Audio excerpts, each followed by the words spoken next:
Ya ayyuhalladzina amanu la tattakhidhu bitanatan min dunikum. Wahai orang beriman, jangan kalian jadikan orang-orang di luar kalian sebagai bitonah. Apa bitonah? Sahabat dekat, kepercayaan. Bayangkan jadi sahabat dekat nggak boleh, apalagi di pemimpin. Bitonah, jangan. Kenapa? Karena la ya'lunakum khabala, karena mereka tidak berhenti-hentinya memberikan kamu bencana. Lu ngawur ya, temen gue baik loh, yang kafir ini baik nih. Aduh, ya bagus loh, tapi ayatnya bilang gitu, khabala. Tidak berhenti-berhentinya. Terus apalagi kata Allah? Waddu ma anittum, dan mereka ingin kamu hancur.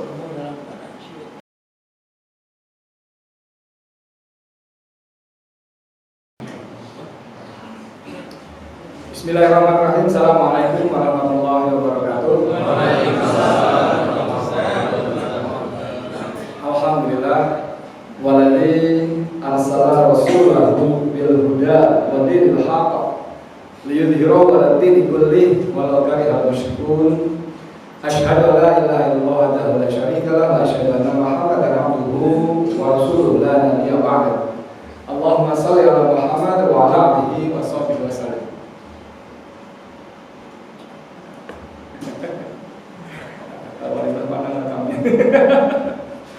Bapak-bapak serta saudara sekalian, hamba Allah yang dimuliakan, kita biasanya membuka kajian, pidato atau sambutan dan lainnya dengan kalimat-kalimat kurang lebihnya, mari kita bersyukur kepada Allah SWT atas segala nikmat dan karunia yang Allah berikan yang begitu banyak, terutama nikmat iman dan Islam.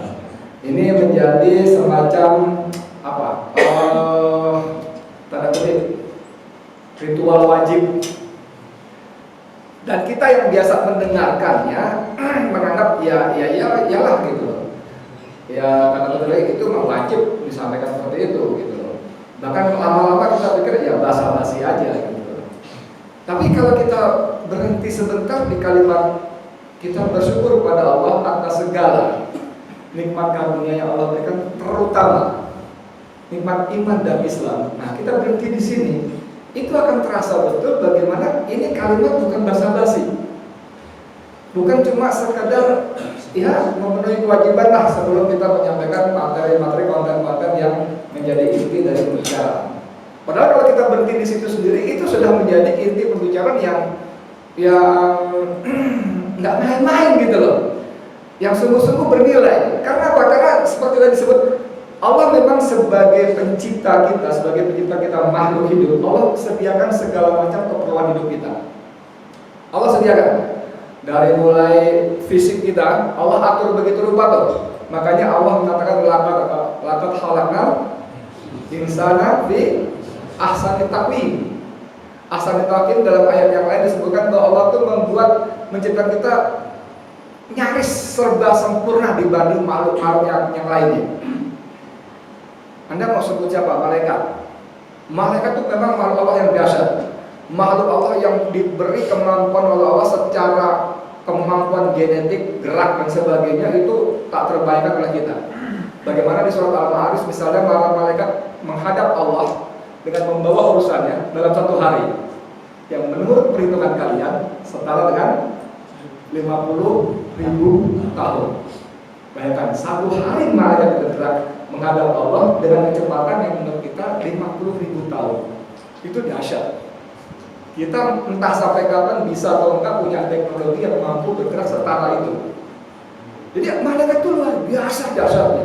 Secara fisik, dalam banyak penjelasan para ulama terdahulu, para malaikat itu, bahkan orang mengatakan malaikat itu ada punya sayap 2, 3, 4. Nah, jelas baru bukan cuma 3. Sayap pun begitu. Tapi Jibril secara khusus diceritakan bahwa Jibril itu sebagai komandannya malaikat, fisiknya itu atasnya menyentuh langit, bawahnya berpijak bumi. Kayak apa itu gedenya tuh? Begitu dia dibentangkan sayapnya, ujung kirinya ke timur, ujung kanannya ke barat. Dahsyat sekali kan? Tapi di dalam surat yang lain bagaimana Allah mengatakan surat apa ya? Bahwa Jibril mendekat. Dan bila di ufuk makin dekat sehingga jarak 2 busur. An-Najm juga ya. Jadi secara luar biasa seperti itu. Dan satu lagi yang tidak kita bisa tandingi, malaikat tidak pernah bermaksiat kepada Allah. Tidak pernah bermaksiat. Tapi ada tapinya, tetap saja. Ini agak versi saya. Mohon maaf kalau belum, mohon maaf. Ini banyak di sini banyak asatid, baik ulama dan sebagainya. Tetap saja malaikat pun diciptakan untuk melayani manusia. Untuk melayani manusia, tetap saja. Ada malaikat waktu kita masih kecil kita diajarin 10 malaikat kan nama-nama kan, termasuk malaikat yang bertugas mengatur, memberi rezeki, ya kan, menyampaikan rezeki kan untuk kepentingan manusia. Bahkan Jibril sebagai pembawa wahyu pun untuk kepentingan manusia. Betul nggak? Sampai sini setuju nggak? Jadi Allah begitu sempurnanya Allah menciptakan malaikat manusia. Bahkan sampai malaikat pun diberitakan wa qala lil malaikati isjudu li Adam fasajadu ilaihi. Malaikat pun disuruh bersujud. Kita bisa tafsirkan macam-macam. Tentu saja tetap dalam koridor akidah. Tapi itu melambangkan bahwa penghormatan malaikat kepada Adam. Walaupun tentu saja itu atas perintah Allah SWT. Itu begitu dasarnya manusia. Nah, untuk itu Allah sediakan segala macam perlengkapan. Ada dari sisi tubuh, mata, telinga, segala macam. Itu kalau kita bicara soal anatomi manusia, Masya Allah, itu luar biasa sekali. Kita bicara gigi saja, gigi kan tulang, Pak. Allah atur begitu rupa gigi tumbuh di dalam rongga mulut kita. Allah atur kapan dia tumbuh, kapan dia melebar ke samping, kapan dia bersama-sama yang lain, dan kapan dia berhenti. Tanggal dan berhenti, putus, copot dan berhenti tumbuh. Bayangkan nggak kalau Allah nggak stop berhentinya itu gigi? Dahsyat itu, luar biasa itu. Sama-sama rambut Allah atur begitu rupa tumbuhnya rambut. Rambut alis beda, rambut di dalam hidung beda, rambut di kepala beda. Semuanya Allah atur begitu rupa, itu dahsyat sekali. Itu dalam diri manusia. Belum begitu kita keluar dari diri manusia. Apa yang manusia butuhkan Allah sediakan. Pertama sekali Allah sediakan yang namanya udara, air, udara itu. Orang kita ini barangkali mampu bertahan tidak makan bisa 1 hari, 2 hari, 3 hari. Lapar kayak lapar banget, perih perut, tapi mungkin bisa bertahan. Orang mungkin tidak minum air bisa seharian bisa, walaupun itu sangat tidak sehat. Dehidrasi dan misalnya pakaian juga. Tapi siapa yang mampu tahan tidak ada oksigen? Siapa yang tahan? Berapa lama? Nggak usah ngomong hari, ngomong jam, ngomong menit saja maksimal kita bisa bertahan itu secara teori 3 menit. Secara teori, kalau ada orang punya kelebihan itu Allah beri kelebihan dan dia punya alat yang khusus. Lewat 5 menit itu kalau kita tidak bernafas, asupan oksigen ke otak akan berkurang dan akan tidak ada dan otak akan mati. Mungkin kita masih hidup lebih lama tapi otak kita sudah mati, nggak bisa ngapa-ngapain. Allah sediakan itu. Allah sediakan itu, belum lagi yang lain-lainnya. Ada matahari, bulan, air, binatang, tumbuhan dan sebagainya. Nah itu semua sebagai bekal hidup. Allah sediakan bagi bekal hidup. Tapi ketika kita bicara kita syukuri segala nikmat karunia Allah tadi, yang bekal hidup tadi, Allah juga berikan kita bekal kehidupan, yaitu hidayah. Bagaimana kita diberi bekal menjalani kehidupan yang namanya hidayah. Allah beri kita hidayah, Allah beri kita iman, Allah beri kita Islam. Yang dengan iman Islam itu Allah membuat kita selamat. Kalau mau selamat kan siapa orang yang nggak mau selamat? Selamat. Dengan iman Islam itu Allah antarkan kita ke surganya. Dengan iman Islam itu Allah antarkan kita, lepaskan kita dari neraka jahanam. Para ulama kita bilang Miftaul Jannah, ada lagunya apa Miftaul Jannah? La ilaha illallah. Miftaul Jannah. Gitu kan. La ilaha illallah, kunci surga itu la ilaha illallah. Karena setiap amal yang tidak berla ilaha illallah sia-sia. Setuju nggak? Sia-sia. Allah menyebutnya seperti pasir di atas batu di siang hari terik yang berangin kencang.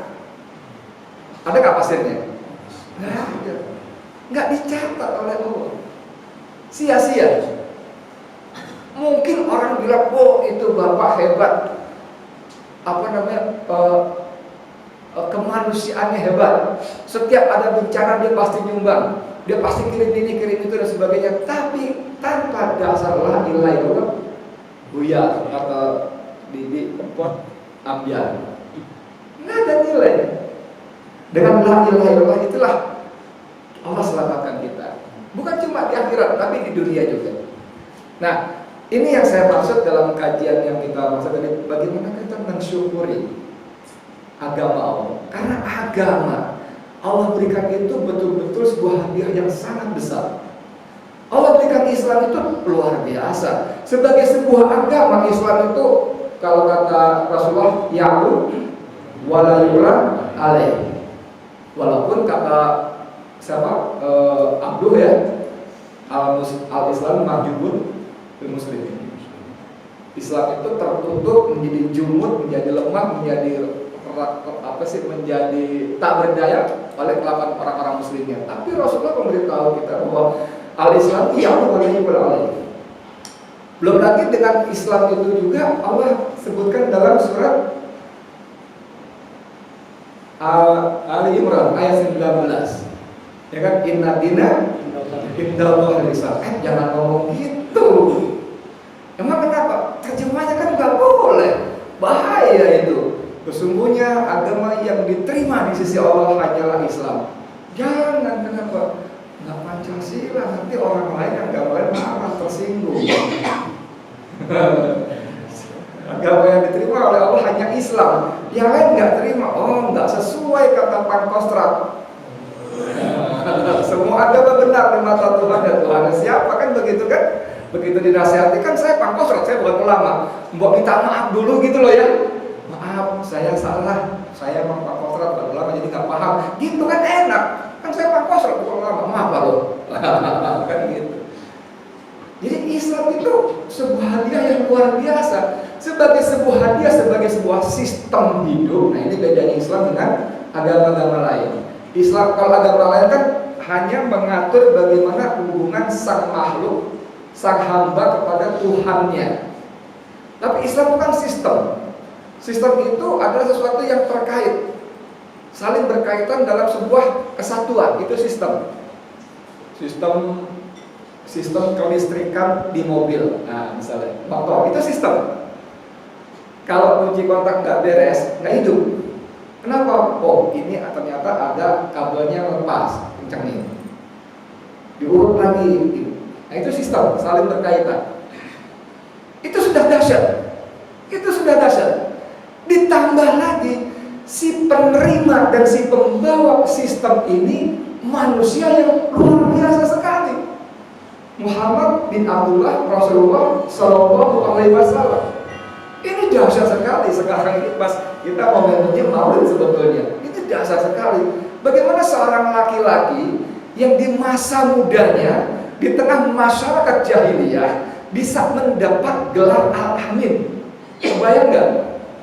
Di sebuah masyarakat yang kacau balau, yang akhlak moralnya babak belur, hancur lebur, yang semua saling mengintai seperti serigala satu mengintai serigala yang lainnya, saling kapan bisa menerkam memakan. Ini ada seorang laki-laki anak muda 30 tahun, 30-an tahun dapat gelar Al-Amin. Sehingga orang kalau pergi keluar kota datang kepada Muhammad bin Abdullah, tolong aku titip hartaku. Dia pulang, hartanya utuh, bagus, nggak berkurang sama sekali. Al-Amin. Begitu orang bersengketa kepala suku setelah memperbaiki Ka'bah karena kena banjir, siapa yang paling berhak menaruh Hajar Aswad di tempatnya semula? Wah, hampir perang itu, Pak. Gua dong, suku gua terbesar. Enggak dong, suku gua mulia. Enggak dong, gua berkelahi. Ya udah, daripada berkelahi kita kasih hakim. Siapa hakimnya? Kita besok. Siapa saja yang paling dulu sampai ke masjid ini, ke Ka'bah ini, dihakim kita. Allah sudah atur begitu. lupa Muhammad bin Abdullah datang dulu. Begitu, dia setuju. Belum memutuskan apa-apa, setuju. Kalau dia setuju, dasar enggak? Terbayang enggak? Al-Amin, orang yang dipercaya, yang belum dapat bimbingan wahyu loh. Wahyu ya. Kalau bimbingan ilham segala macam, Allah selalu pelihara beliau dari pakan dalam kandungan. Itu luar biasa. Jadi ini barang luar biasa. Agama Islam itu sesuatu yang luar biasa. Secara materi, konten, substansi luar biasa. Dititipkan melalui makhluk yang bernama malaikat Jibril, yang kuat dan terpercaya. Jibril itu kuat dan terpercaya. Walaupun sebagian kalangan Syiah mengatakan Jibril salah alamat ya. Gila kan? Harusnya ke Ali itu, salah tuh Jibril, gila. Astagfirullahaladzim. Sampai segitu keterlaluannya. Nah, ini bagaimana? Ini secara substansi, materi, barangnya, konsepnya ini bagus, dahsyat. Dibawa oleh makhluk yang dipelihara oleh Allah, kuat, perkasa, terpercaya. Diterima oleh makhluk lagi yang Allah persiapkan betul-betul. Mana ada kisah seperti ini? Dari A sampai Z, ujung ke ujung sempurna. Ada nggak? Mau sebut apa deh? Sebut apa? Sebagai pembanding. Al-Baqarah ayat 23. Ada masih apa? Al-Baqarah 23. Halo? Jika kalian merasa ragu dengan apa yang aku turunkan pada hambaku Muhammad, fa'tu bi suratin min misli. Walan taf'alu, fa inna fa'ilan taf'alu walan taf'alu. Tapi dalam ya, lihat. Jika kalian tidak bisa, jika kalian tidak akan bisa dan tidak akan pernah bisa, Allah udah jamin, nggak ada yang bisa, nggak ada yang akan pernah bisa. Nah, gitu. Lam itu will never, tidak akan pernah, nggak ada yang bisa. Ini sempurna satu garis, dahsyat terus. Dan Allah jamin betul-betul barang siapa yang mencari agama selain Islam, Al-Baqarah ayat 85. Wa may yabtaghi ghayra Islam dinan falan yuqbal minhu, akan tertolak dan di akhirat masuk orang-orang yang merugi. Dahsyat. Nah, sekarang dengan kita menerima hadiah semacam ini, apa yang harus kita lakukan? Penting dong. Ini kalau kita ada orang baik di lingkungan kita, sebut Pak Haji Imran, ngasih kita sajadah bagus. Kalau sajadah kita bisa ikhtilaf ya. Nah, gue gak mau yang mana-mana nih. Langsung gak pakai apa ya? Baju ya, baju sepakat ya kita ya. Ngasih baju bagus, ya. Apa yang kita lakukan terhadap Pak Haji Imran ketika Pak Haji ngasih kita baju? Jadi ini buat lo. Apa kita bilang? Makasih Pak Haji, aduh, pura-pura basa-basi. Nggak usah repot-repot Pak Haji, saya ngarepin banget nih gitu. Nggak usah repot-repot, tapi saya ngarepin banget. Kita berterima kasih, kata Pak Haji, iya, nggak apa-apa pakai aja. Mudah-mudahan bermanfaat. Lalu apa yang kita lakukan lagi? Kita berusaha menyenangkan Pak Haji itu dengan cara dipakai. Begitu dikasih habis sholat subuh, jamaah di sini Pak Haji lihat, Pak si Edi rajin nih, aku kasih deh. Kita pulang lagi ke tempat lokasi deh. Kebetulan Pak Haji ini mau jual baju bagus di tengah, bagus, kelas-kelas atas gitu. Ketemu lagi maghrib, dipakai nih. Lu pakai? Iya Pak Haji, ini bagus, saya senang. Kalau satu lagi kosong kan salah Pak Haji dapat pahala yang mengalir. Senang Pak Haji ini. Jadi pemberian yang diterima dengan hati senang itu satu soal. Pertanyaan pertama adalah apakah pertama kita menerima Islam dengan senang apa enggak? Dengan senang enggak kita menerima Islam? Tadi imam kita baca ada suaminya waspada kerja. Kami mendengar dan kami ogah. Harusnya kan senang. Allah berikan ini hadiah, senang dan bangga. Oh bangga, ini dua hal yang dekat tapi beda. Senang saja itu sudah luar biasa, bangga. Wih, gue dapat baju dari Pak Haji Imran. Lo jangan bangga gitu, orang banyak dapat gaji pagi berat, tapi gue paling bagus. Ya, tapi gue dapat paling bagus. Ada bangga, senang, bangga. Bangga itu berarti unsur kepada yang memberi. Orang ini, Pak Haji ini sayang sama gue. Lo GR, lo yang lain gue dapat, enggak, dia juga lebih sayang sama gue. Begitu kita dapat Islam dari Allah, Allah sayang sama kita. Itu ada perasaan enggak? Pernah nggak kita merasa, oh Allah sayang sama saya, Allah kasih saya Islam? Ya enggak lah, ya hadiah gimana? Ya bapak nenek gue, moyang gue Islam, gue ikutin aja. Oke, kalau itu nggak apa-apa. Tapi masa kita terus pada posisi seperti itu sebagai menerima takdir sebagai Muslim keturunan sampai kita wafat? Ya jangan, sebaiknya bahwa kita bersyukur lahir dari keluarga Islam, ya. Bapak, ibu, kakek, nenek, moyang kita Islam, ya. Tapi kita punya tugas untuk apa istilahnya, menyikapi Islam itu sendiri. Begitu kita udah bisa mulai mikir, berlogika, oh Allah tuh sayang betul sama gue ya. Gue dikasih hidayah, walaupun bapak emak gue Islam, tapi Allah tetap kasih gue hidayah. Bisa aja bapak emak gue Islam, gue kemana-mana. Betul dong? Bahkan nyebrang ke agama lain kan bukan mustahil, banyak juga. Tapi Allah jaga ini. Jadi sebelum saya bicara panjang lebar tentang mensyukuri, kerasaan seperti ini ada nggak kita? Jujur aja deh, jawab masing-masing aja. Pernah nggak kita merasa senang dan bahagia dengan Islam yang Allah kasih? Kalau enggak, ya rasanya sih sebagian besar kita enggak. Tapi mudah-mudahan selama malam ini kita ada perasaan seperti itu. Karena begitu kita punya perasaan itu, ada naik perasaan berikutnya. Kalau kita senang dan bangga, maka apa?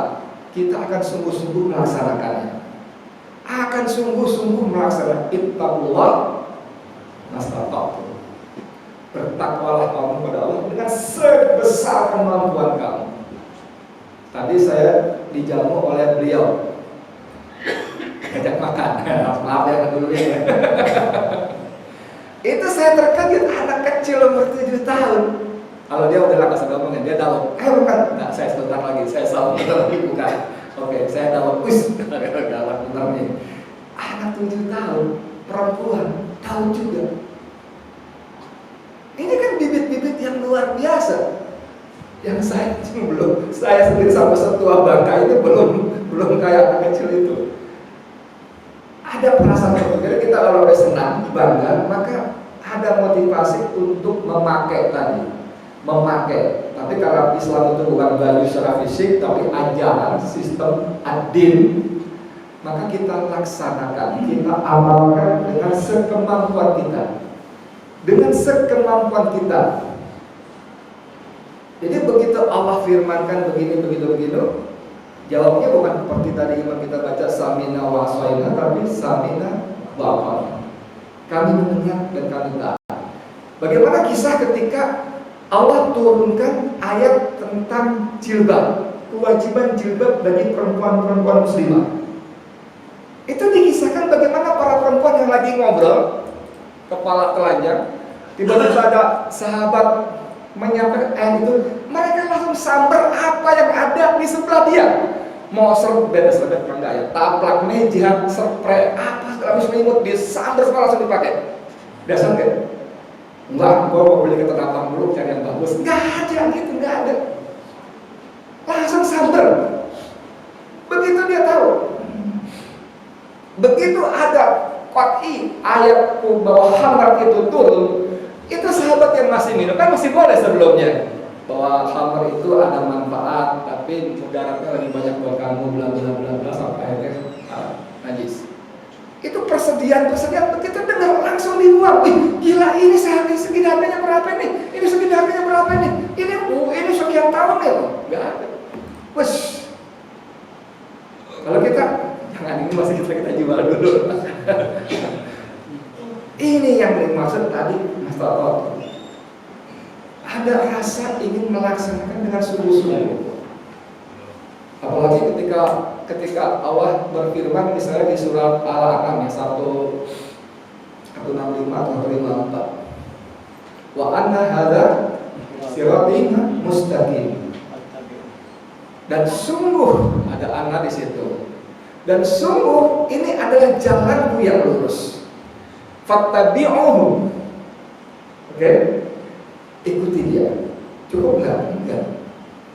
Karena begitu fattabi'uhu wala tattabi'u subula. Allah pakai subula karena Allah tahu betul di selain Islam ada banyak ismu, jalan, ideologi, sistem yang lainnya. Kalau kamu sudah ambil Islam, kamu sudah terima Islam, dan kamu merasa senang serta bangga, senang, bahagia dan bangga, lakukan itu. Ikuti itu dan tinggalkan. Tinggalkan.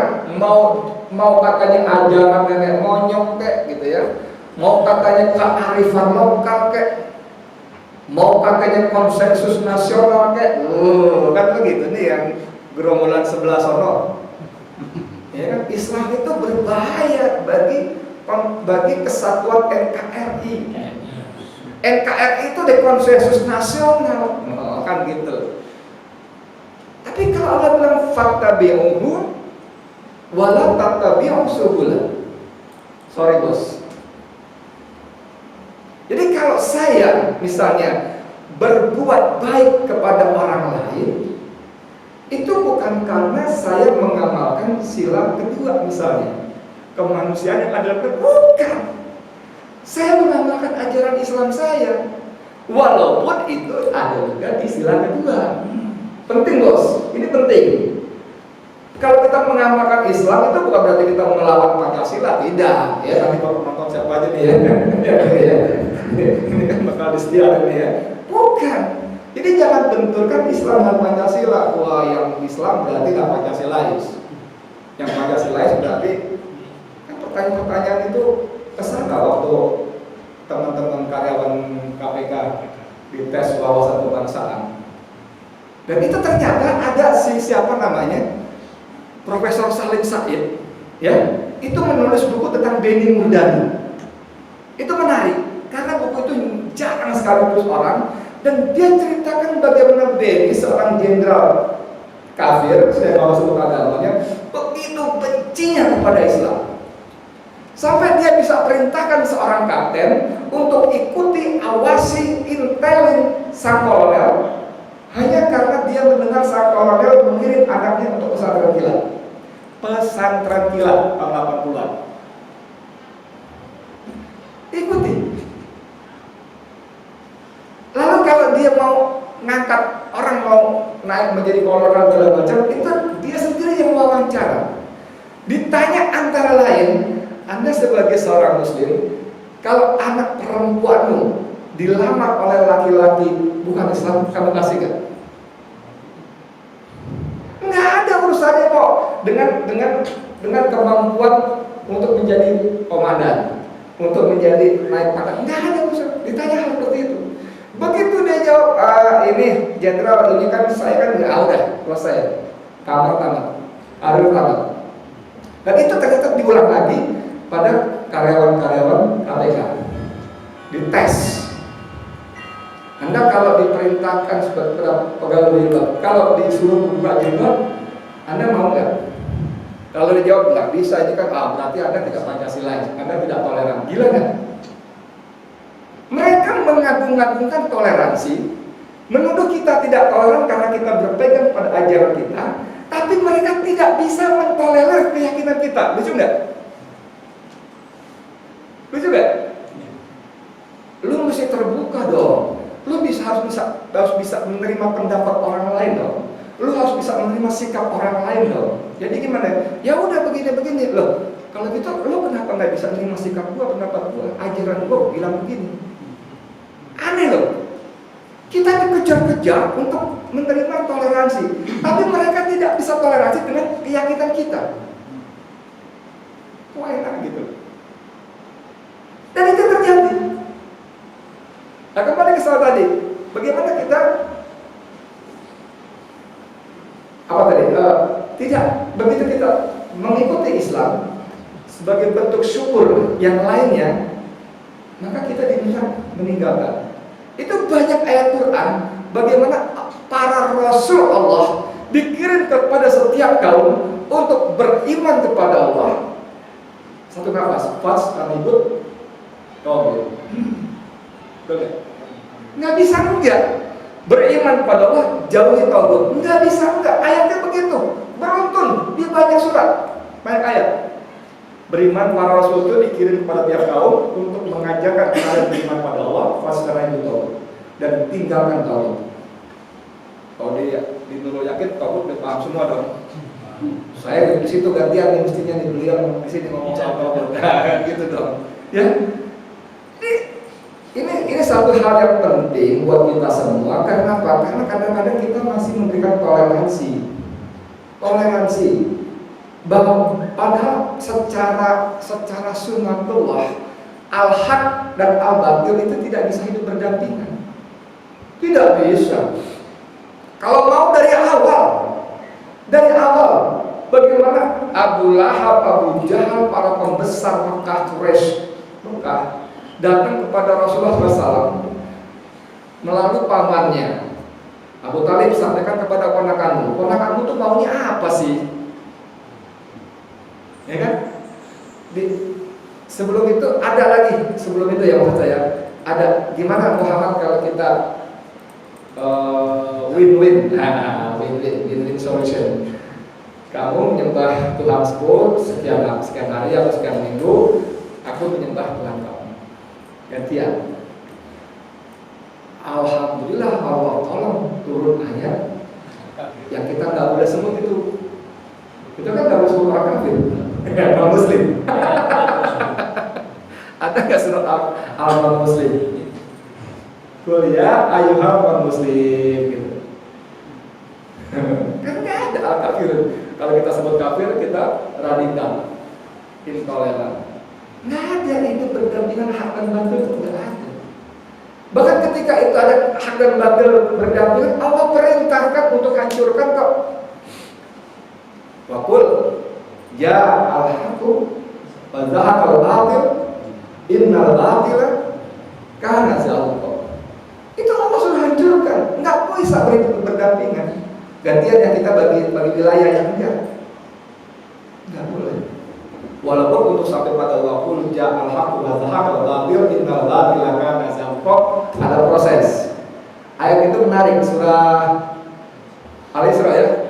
Al-Isra mulai 79 sampai 83 itu dibaca, kalau menurut saya pakai istilah itu roadmap perjuangan, roadmap mujahid, jalan, peta jalan dari mulai akimis sholat al-zuhri ul-bisyamsi ila ghasaqil laili wa qur'an al-fajr innal qur'ana fajri kana mashhuda. Jadi jangan mengaku menjadi mujahid jihad subuh setengah 6 nggak bisa, subuh jam 7. Wah kemarin gua aksi soal bela Islam begini. Kalau pas subuh gua kesiangan baru setengah 7. No, tamat, bubar, nggak bisa. Terus udah gitu, udah suruh baca jaga sholat benar, tambah lagi wa minal lail wa tahajjat bi. Wah, jadi sorry banget ya, yang belum siapkan diri. Setiap mujahid harus apa? Tahajud. Itu bagian dari pembinaan rohani kita. Nggak bisa enggak. Para rasul mewajibkan dirinya semua bertahajud. Kita sebagai muslim tidak Rasulullah wajibkan. Tapi kalau kita mau menjadi mujahid, ayat ini mengatakan begitu. Itu jadikan sebagai tambahan nafilah. Karena dengan begitu Allah akan asaya basakan rabbuka maqaman mahmuda. Oke, lalu peta jalan kedua apa? Wa adkhilni Rabbi adkhilni mudkhala sidqin wa akhrijni mukhraja sidqin. Jadi bagaimana kita masuk ke persoalan dengan cara yang benar dan keluar dengan cara yang benar.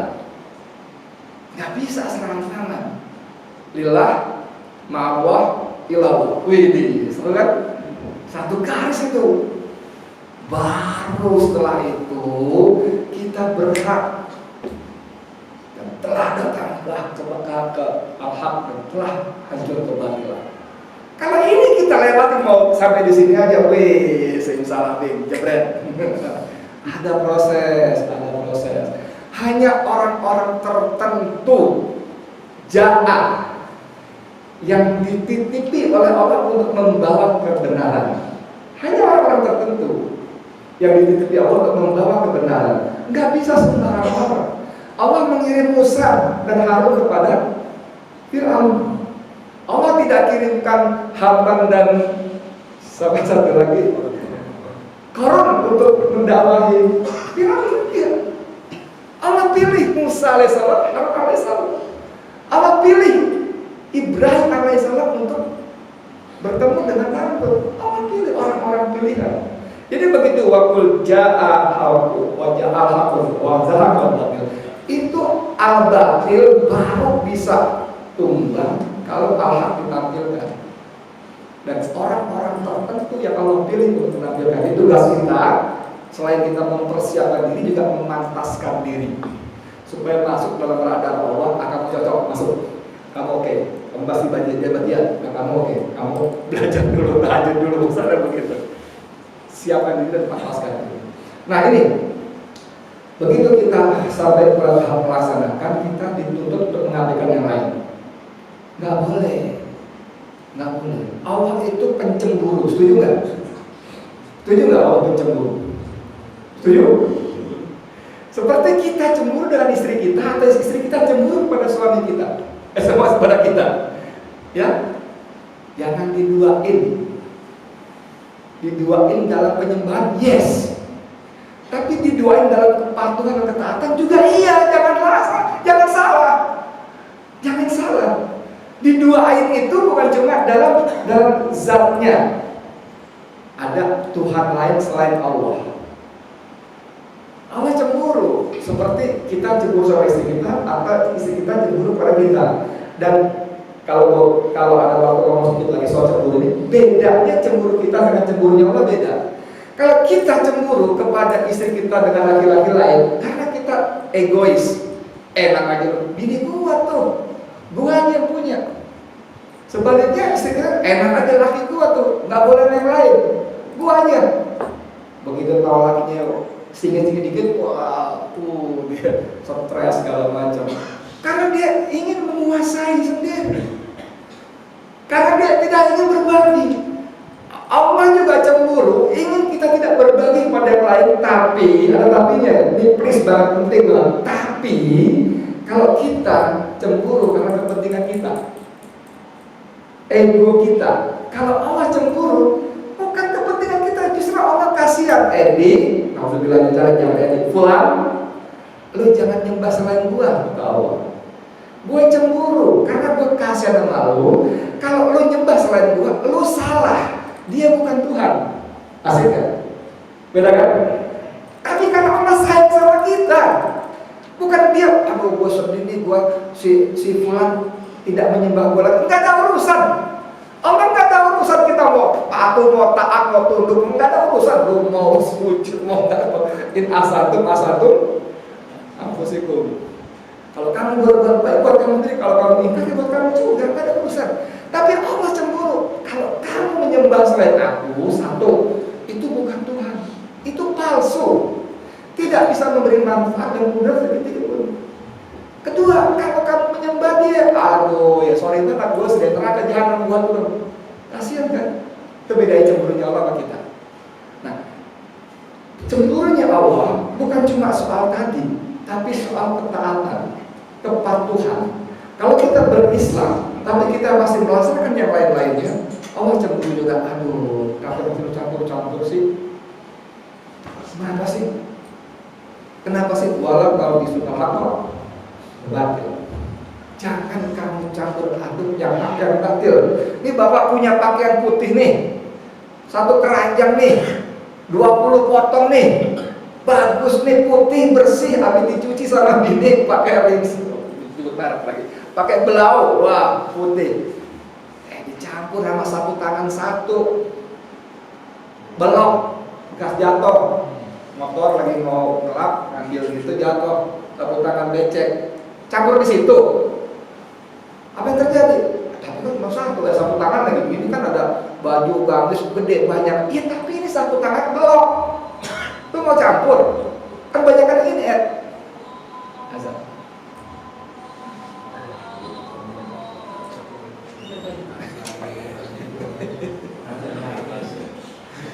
Gitu. Mau campur? Jangan.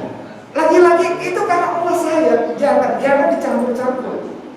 Karena kalau barang bagus dicampur, walaupun yang bagus banyak, jadi kotor. Yang bersih jadi kotor. Jangan kan, makanya Allah jangan. Allah bilang iman tinggalkan Allah. Ada deh, tunggu dulu ya.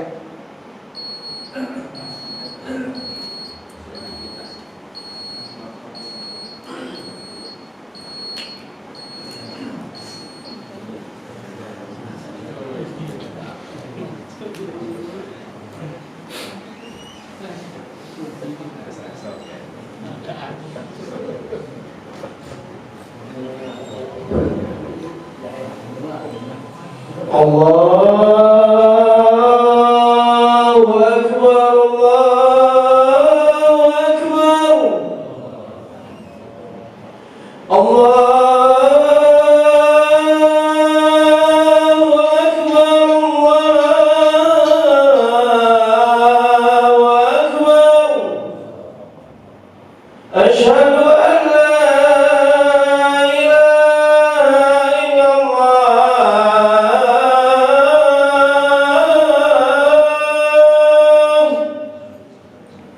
Asyhadu an la ilaha illallah.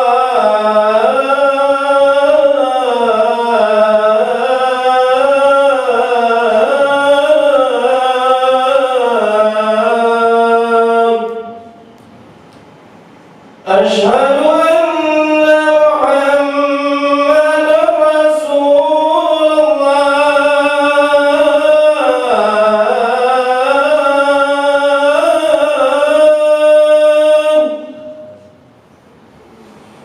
Asyhadu anna Muhammadar Rasulullah.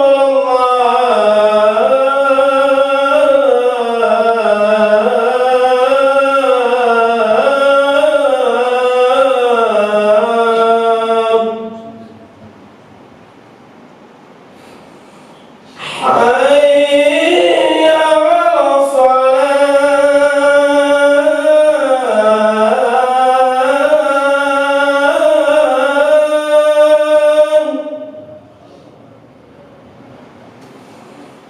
Hayya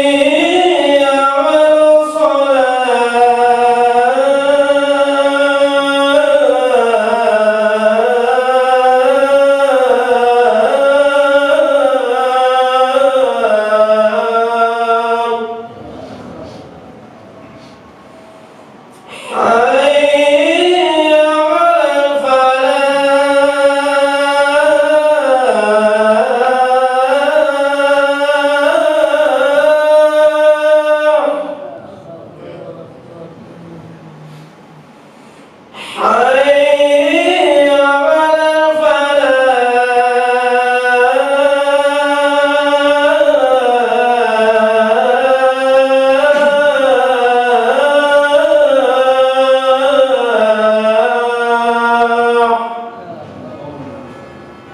Allahu Akbar,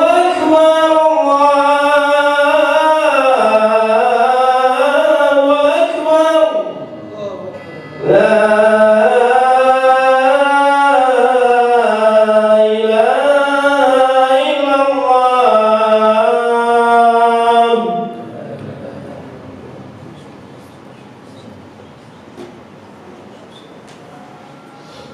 Ya kita lanjut dikit ya.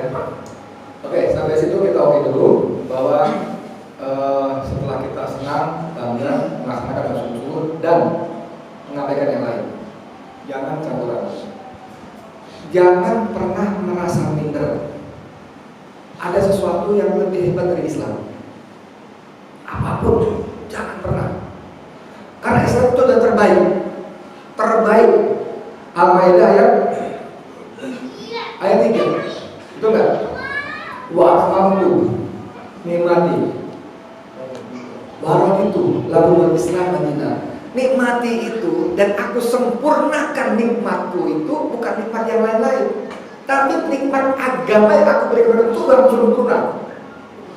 Jangan pernah berpikir kita menambah yang lain, melengkapi yang lain. Mau ditambah dengan Nusantara kayak ada kiai Islamnya Timur Tengah, Islamnya Arab itu abal-abal. Itu Islam penjajah. Kalau Islam kita, Islam Nusantara itu yang sempurna. Ngeri banget. Nauzubillah min dzalik. Jangan pernah berpikir ada sesuatu di luar Islam yang lebih baik dari Islam. No. Oke? Nah, yang terakhir sebagai kita menunjukkan bahwa kita ini mensyukuri nikmat agama Allah, yaitu dengan cara halo? Islam sejak awal diberikan pada para rasul, bukan cuma Nabi Muhammad SAW, itu tidak pernah sepi dari upaya-upaya musuh untuk menghancurkan. Setuju?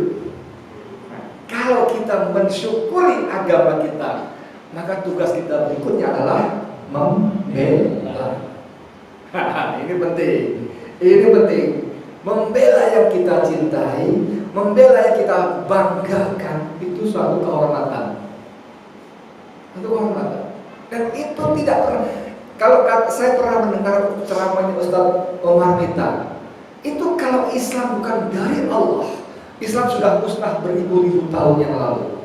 Karena hantamannya, tantangannya, permusuhannya tidak tanggung-tanggung. Karena Allah jaga. Dengan Allah jaga, termasuk Allah perintahkan kita menjaga. Surah 14 ayat terakhir dari surah As-Saff. Ada masih ingat bunyinya? Ya ayyuhalladzina amanu kunu ansar. Wahai orang beriman, jadilah kalian para penolong agama Allah. Jadi kita Allah perintahkan menolong.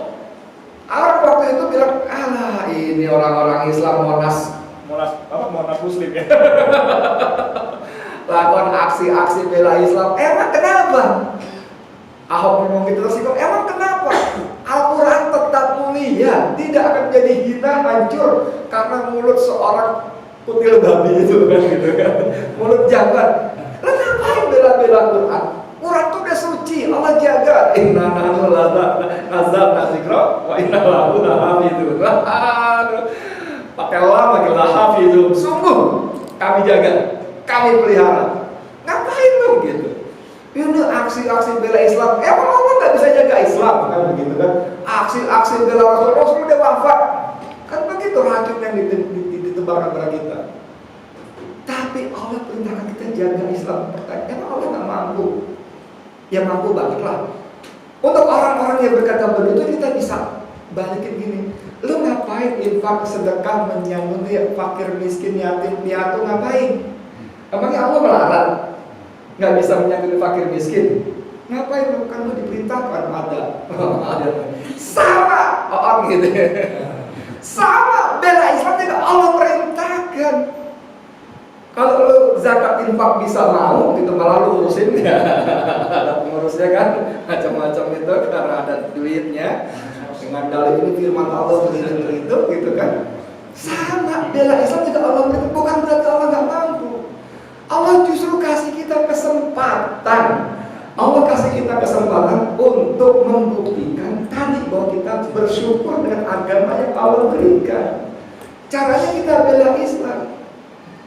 Yuriduna liyutfi'u nurallahi bi afwahihim. Betul kan? Orang-orang kafir itu tidak henti-hentinya ingin memadamkan cahaya agama Allah.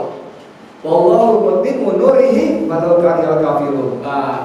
Lu ngapain lu bela-bela Islam? Kan ayatnya ada di Al-Asaf ayat 8. Lu nggak usah repot-repot. Wallahu mutimmu nurihi. Allah tetap menyempurnakan, nggak usah repot-repot kan gitu. Jangan lupa bos ya, musuh-musuh kita orang-orang pintar. Yang lebih pintar dari kita pengetahuan Qurannya, hadisnya, ngerti gak? Bahasa Arabnya jangankan ngomong, ngimpinya pakai bahasa Arab. luar biasa. Tapi astagfirullahaladzim, kepandian seperti itu mereka gunakan untuk menghantam kita dengan imbalan yang kali ini. Nah, di sini ada, saya bacain satu surat aja, ada beberapa satu ayat saja. Surat Al-Imran ayat 118. Ini untuk menunjukkan bagaimana kita memang harus membela dan berhati-hati, membela Islam dan berhati-hati dengan orang-orang kafir. Ya ayyuhalladzina amanu la tattakhidu bitanatan min dunikum. Wahai orang beriman, jangan kalian jadikan orang-orang di luar kalian sebagai bitonah. Apa bitonah? Sahabat dekat, kepercayaan. Bayangkan, jadi sahabat dekat nggak boleh, apalagi di pemimpin. Bitonah, jangan. Kenapa? Karena la ya'lunakum khabala, karena mereka tidak berhenti-hentinya memberikan kamu bencana. Lu ngawur ya, temen gue baik loh, yang kafir ini baik loh. Aduh, ya bagus loh, tapi ayatnya bilang gitu, khabala. Tidak berhenti-berhentinya. Terus apalagi kata Allah, waddu ma'anittum, dan mereka ingin kamu hancur. Mereka ingin selalu buat kamu susah, ada bicara ingin kamu hancur. Apalagi qad badatil baghdha'u min afwahihim. Telah nyata kebencian dari mulut-mulut mereka terhadap kalian. Mulut itu siaran dari radio, televisi, program propaganda. Mereka tuh benci sama kamu. Ada jeger. Mereka nggak bilang itu teroris Islam, enggak, memang nggak bilang gitu. Itu teroris, nggak pakai Islam, tapi langsung di sana ditangkap. Siapa yang ditangkap? Orang Islam, ustaz, tukang tape, tukang tempe, tukang tahu yang ngajar anak-anak. Yang ditangkapin itu, mereka nggak bilang mulutnya karena merasa belum besar aja. Biar bagi sebelah kita masih mayoritas gitu. Itu Allah yang bilang. Qad badatil baghdha'u min afwahihim. Saya belum pernah dengar, mohon maaf kalau saya kelewat. Anda pernah dengar program seminar, simposium, forum, grup diskusi tentang deradikalisasi yang diselenggarakan gereja? Di paroki-paroki, di sekolah-sekolah filsafat pastor. Program-program deradikalisasi diselenggarakan di pesantren-pesantren, bos. Mereka nggak ngomong, tapi kelakuannya menunjukkan mereka menjadi kita bertarget sebagai musuh. Dan ayat ini belum berhenti. Qad badatil baghdha'u min afwahihim, itu belum berhenti. Ayat berikutnya wa ma tufi sudur. Ya kan? Wa ma tufi sudurikum. Sudurukum. Akbar. Dan apa yang ada dalam dada mereka akbar, lebih besar lagi. Jadi yang mereka sampaikan, yang mereka ceramahkan, yang mereka bikin program ini itu, cari anggaran bertriliun-triliun segala macam itu hanya sebagian kecil kebencian mereka. Kalau mereka tuh hati mereka lebih wama tufi sudurum akbar, lebih besar lagi. Ditutup dengan poin qad bayyana lakumul ayati in kuntum taqilun. Pakai qad lagi. Sungguh telah kami jelaskan kepada kamu ayat-ayat kami in kuntum taqilun. Kalau kamu kata-kata punya otak. Kalau bahasa Arabnya, terjemahannya kalau kalian berakal. Kalau berakal, kamu nggak punya otak lo. Masa nggak ngerti lu belum gitu. Kalau 19 coba pulih lebih. Nanti buat PR kita pulang dari sini baca buka masing-masing. Jadi itu tugas terakhir kita, ya, adalah kita membela karena agama Allah itu tidak pernah sepi dari musuh-musuh. Membela, dan tugas kita membela, please. Tugas kita membela bukan menang. Udah berkumpul 7 juta, 13 juta, gini-gini aja kita. Bahwa itu sebuah peristiwa yang harus kita evaluasi, yes. Ya dong. Bahwa kita lihat evaluasi apa kelemahannya, kenapa nggak begini, kenapa nggak. Iya. Tapi itu tidak membuat kita, percuma deh, nggak ngapa-ngapa, nggak berhasil. Enggak. Allah nggak tanya kenapa kamu nggak menang perang kok. Allah cuma tanya, kenapa kamu enggak berangkat perang? Infiru, nah, berangkatlah kamu berperang dengan ringan atau berat. Kalau orang juga, tuh sedap Pak. Jadi buktikan kita mensyukuri agama Allah itu dengan tadi menerima dengan senang hati, bangga dengannya. Ishadu bi anna muslimun. Jangan takut, jangan minder. Ishadu, saksikan, wahai dunia, gua orang Islam. Mau apa lo? Apa lo? Gitu kan? Ini enggak. Aduh, kalau pejabat-pejabat kita, Pak, ini Maulid Nabi, kita undang bikin pengajian, nggak usah, kita nggak usah terlalu fanatik. Tapi Pak, ini udah nggak usah terlalu fanatik, biasa-biasa aja, sampai biasa-biasa aja. Udah suka mungkin, ya udah bikin deh. Pencerahannya, oh jangan itu ekstrim, radikal, nanti kita masalah. Undang siapa? Undang ustadz yang sejuk, ustadz yang ketawa-ketawa. Jadi jangan minder, tunjukkan isyhadu bi anna muslim. Tunjukkan dengan ucapan dan dengan perbuatan kita.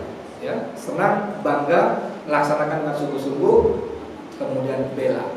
Bela ini satu paket. Oh itu mah tugas FPI, enggak. Itu mah tugas HTI, enggak. Kita mah yasinan doang Pak, malam Jumat kita. Enggak. Aman Pak, kita gak ada apa-apa, kita cuma ratiban, enggak. Tenang aja Pak. Enggak. Cuma nunggu giliran. Sorry banget, nunggu giliran. Emangnya dimusuhin siapa? FPI? Bukan. HTI yang dimusuhin? Bukan. I-nya yang dimusuhin. I-nya yang dimusuhin. Islamnya. Dan itu tunggu giliran. Bukan kata saya, kata Al-Quran. Tunggu giliran.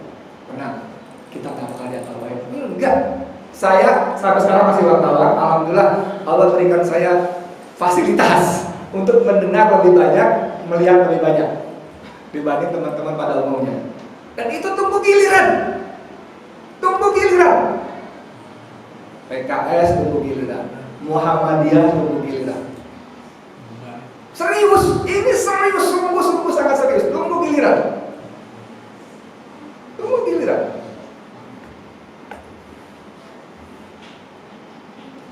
Sebagai penutup, informasi kecil aja. Waktu kami koalisi aksi menyelamatkan mahasiswa, waktu 30 atau 1 Oktober kemarin kita bikin diskusi tentang PKI. Yang bicara ada Mbak Beriman Saidi, ada dua tentara, Letnan Jenderal Soeharto, bekas komandan Marinir tahun 98. Ada Brigjen Purnomo, mantan Direktur Bais. Ada teman kita Alfian Tanjung. Alfian Tanjung cerita di situ, saya 4 bulan sebelum masuk penjara diundang ceramah kedua kalinya di Dewan Pertahanan Nasional, yang kedua kalinya. Dan sebelum saya bicara sambil ngobrol-ngobrol, ketua panitia seorang jenderal bintang 3 dengan mau sebutan, saya nggak usah sebut namanya, dia bilang gitu. Pak Ustadz, mohon maaf sekarang kita nggak boleh ngomong PKI. Kenapa? Dilarang. Siapa yang melarang? Disebut namanya, tapi dia nggak mau nyebut. Gila nggak? Anda bisa bayangkan siapa yang bisa memerintahkan jenderal bintang 3? Siapa? Jadi bintang 4. Ya kan? Bintang 4 cuma beberapa orang aja. Kalau ada lagi bintang di atas 4, dan itu serius. Saya punya masjid di Cengkareng waktu saya masih remaja masjid, saya bergabung tahun 80-an, dan itu masjid sudah berpuluh tahun. Dan baru kemarin-kemarin setelah saya gabung lagi, kita mau bikin yayasan. Nama masjidnya Al Jihad. Itu udah berpuluh tahun, udah lebih 50 tahun di masjid. Nama masjid Al Jihad. Begitu kita bikin yayasan, maju yayasan Masjid Al Jihad ditolak. Nggak boleh pakai nama jihad, ganti. Kita masuk ke komputernya apa namanya, Kumham, Kementerian Hukum dan Ham, nggak bisa. Anda tahu gantinya apa? Yayasan Al-Kafi. Jadi jihad, kata jihad itu dimusuhi oleh rezim sekarang. Jadi giliran Pak, tunggu giliran. Dan Anda mengatakan tenang, gua nggak bakal. Enggak, giliran. Nauzubillah min dzalik, semoga Allah jaga, ya. Saya kira itu saja, sudah terlalu banyak kelewatan. Mudah-mudahan bermanfaat. Kurang lebih mohon maaf. Billahi taufiq wal hidayah. Assalamualaikum warahmatullahi wabarakatuh.